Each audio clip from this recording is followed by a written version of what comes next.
Hi, everybody. My name is Kevin Carter, and I'm the product director for the OpenStack IBU. And today I'm going to take about 2 minutes of your time to show you a real world application deployed on top of our OpenStack Flex environment. As a recap, in 2023, we told you we were going to reinvent ourselves and to create a brand new open ecosystem for enterprise workloads. In 2024, we executed on that plan, fostered new relationships, became incredible community members, influenced analysts, and talked to industry pundits alike who have now all come to the conclusion that not only is Rackspace the leader in open infrastructure, but that open infrastructure is the leader in the enterprise.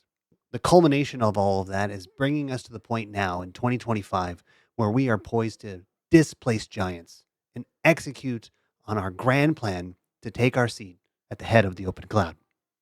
So, as I said, 2 minutes of your time. I'm going to deploy a real world application into our OpenStack Flex environment, walk you through every step of the way, and give you the link to use this application right now. So, buckle up.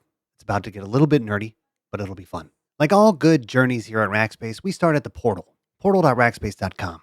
And as you can see, I have a fairly bare bone basic account. We're going to go ahead and click on My Accounts.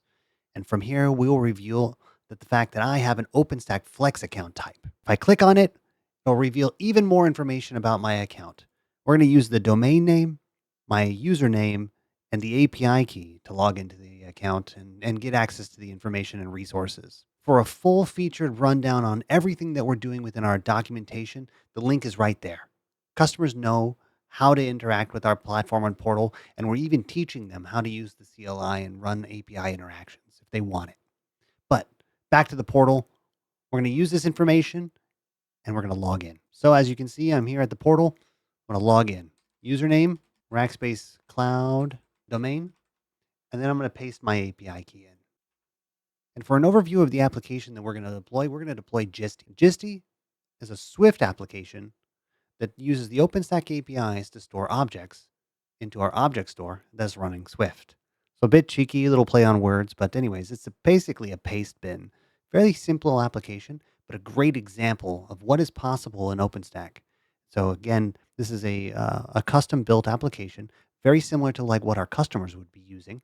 And they're going to use servers, they're going to use object store, they're going to use block store. They want to create a fully redundant, fault tolerant environment that's able to run their application in a robust way. And OpenStack does that masterfully. Now that we're logged in, let's go ahead and create some instances. We'll hit compute and instances. As you can see, there's nothing here. So let's get to building. The first thing that we're going to do is select our flavor type. In this case, it's going to be a GP12. That's one CPU, 2 gigs of RAM. The next step is to click the image. I have an image for a jump node, so we're going to use that.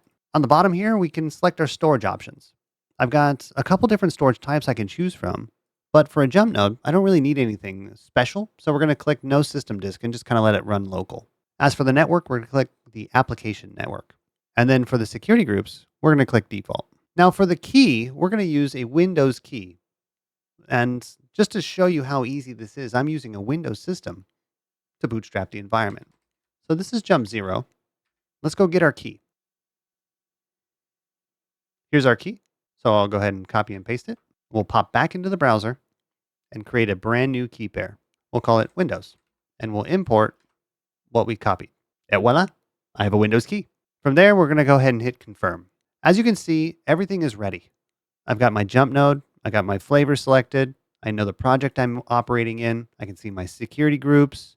I can see all of the different information that I need to know at a glance.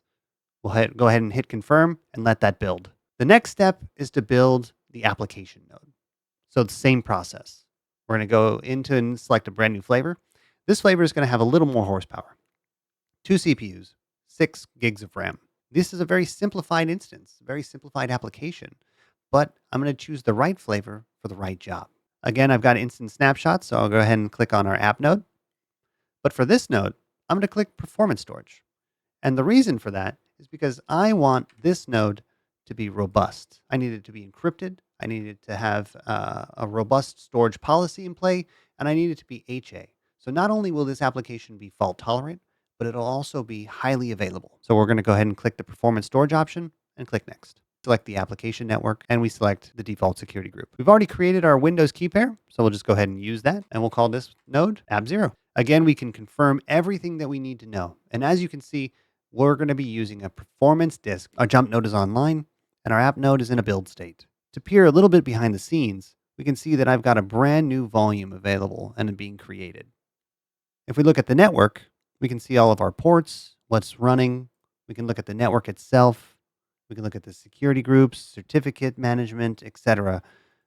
Kind of interesting is the fact that we also have a topology page. And the topology page will tell us everything that's going on in our network.